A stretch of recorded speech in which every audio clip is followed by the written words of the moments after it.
You can look wherever you want. You can Okay. look at the camera, you can look at me. You can Is it that camera right there? Yeah, it's this right one. You can look at the ceiling if you want to. No one's going to tell the Crazy Hawaiian where to look. Well, I'm gonna be like, you ever watch The Office? Of course. You know, and Jim's like looking at Dwight's forehead, and he's like, "What are you looking at?" Oh, yeah. He's like, "Oh yeah, we're looking at your forehead." Just look at your forehead. Well, he doesn't tell him that. Yeah, He's yeah. just You like, can just "Oh, you can look at my yeah." forehead if you want, man. It's I'm not gonna tell you where to look. But Jose Youngster at MMAfighting.com speaking with the Crazy Hawaiian here in Abu Dhabi for Power Slap debut out here in this country. So I have to ask because I've covered a handful of Power Slap. You know, I mostly cover MMA, and some of the names crossed over, obviously like Paige, and Dana White has talked about Dumpling for like the past several years. But I think you're one of the other names that has kind of crossed over. Right. Into like even the MMA people have heard of the Crazy Hawaiian. So I have to ask, do you kind of see yourself as maybe the face of this sport in America?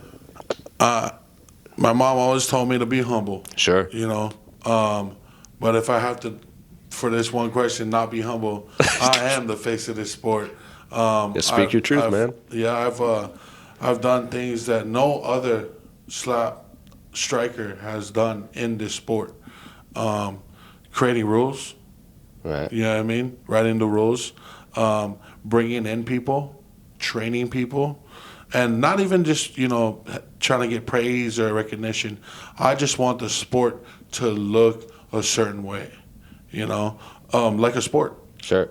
And just going through your social media, obviously, we see the love you get. We saw you, you know, knocking out Larry Wheels with a slap. So how's life been since not just your, like, the last fight, but just, like, from your debut in Power Slap to now? Like I said, like, I feel like you're one of the names that kind of transcends into, like, kind of the mainstream if you're getting guys with, like, these massive followings, and you're showing up on their social medias. Yeah, it's a blessing, you know. I never would have thought, you know, my main goal was to make this a sport. Somebody once told me that there will never be money in it. And I just kind of laughed, went off and did my own thing, you know, opened up a bunch of promotions, help everybody start up, sent the rules out to almost pretty much all the states. And just trying to make this thing a sport. I was in it when it was a spectacle. Yeah. You know, it was a circus act. So now that I've literally changed the game by going to each and every promotion that had something to do with slap, I looked it up, traveled on my own dime, and did what I had to do, sacrificed the time, because I just knew the potential in this. The first time I went, I remember competing and thinking, this can be a thing. You know, the reaction to the crowd. I've been to fights before. I grew up in Hawaii. We have fights almost every weekend. And, you know, unless they're fighting, you get people screaming and hollering. But we weren't even striking each other. We got people screaming and hollering.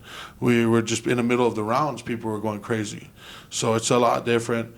If you ever been to one, you will know. I've been to a few, yeah. Yeah, it's just you're waiting for the inevitable. Somebody's going to get knocked out.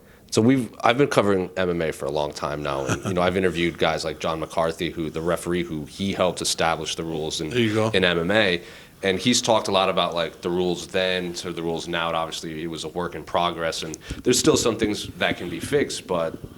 Like if you watch UFC 1 and there's like groin kicks and there's like no gloves and like knees to grounded opponents. So I'm gonna ask you the same thing. Like, what are some of the rules that, or if there were no rules in the original slap days before Power Slap existed to now? Like, I guess what's that like to look back then to now? I guess what are some of the biggest changes in like that you've seen for the good?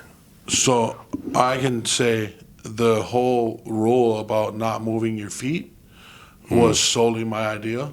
In every single promotion. I think people had an idea like, let's put a box on the ground and put your feet in it.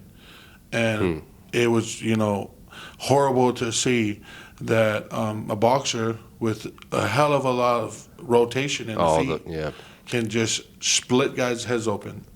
It was a challenge to do it without moving your feet. So I wanted to implement that in the game. So the first one I ever went to, it was just a box. There was no like real like feet rules, and I wanted to put that in, and make that an actual thing, because it's really hard. It's easy to rotate your Sure, it's like baseball and player. knock somebody out, but it's extra hard to do it without moving your feet, and I think that changed the game and made it a lot technical, a lot harder to do, and from the beginning to now, I think we still have a lot of things to work on. I still have to talk to the big guys, the commissioners, to let them know like what I see, what I know can be improved.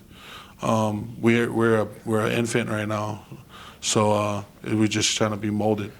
And in terms of your matchup with Dumpling, obviously, I've heard your last interview, like he made the Crazy Hawaiian. Like I've read the bios, like, I watched Dumpling slap and I wanted to do that. So do you kind of view this as like the guy that, like your origin story, and he's coming over and you guys are meeting on neutral territory for combat? Yeah, it couldn't be any more perfect than it is now.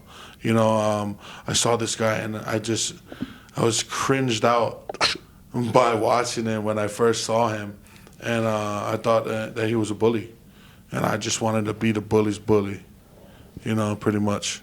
So we're here now, and I'm excited to put this guy to bed. And the last one I have to ask you, you told me a story off camera of you knew Max Holloway in high school. Can you just tell us what this story is? Yeah, my high school, they didn't give me any pre-ouch. So, I was about to graduate, and the only class I needed was pre-ouch. So I went down to an underclassman class. I was pretty much a teacher's pet. And I came to class high one day, and I was just talking too much. And Max Holloway, as small as he was that time, he told me to shut the hell up, straight up. And we had a few words exchanged. Nothing came up of it. So, I respect him for that ever since that day. And now he's a legend. So I'll take it. I'll shut up for him. You opened the scene for him on Saturday here in Abu Dhabi. Just good luck to you on Saturday. Thank you, brother. Appreciate you.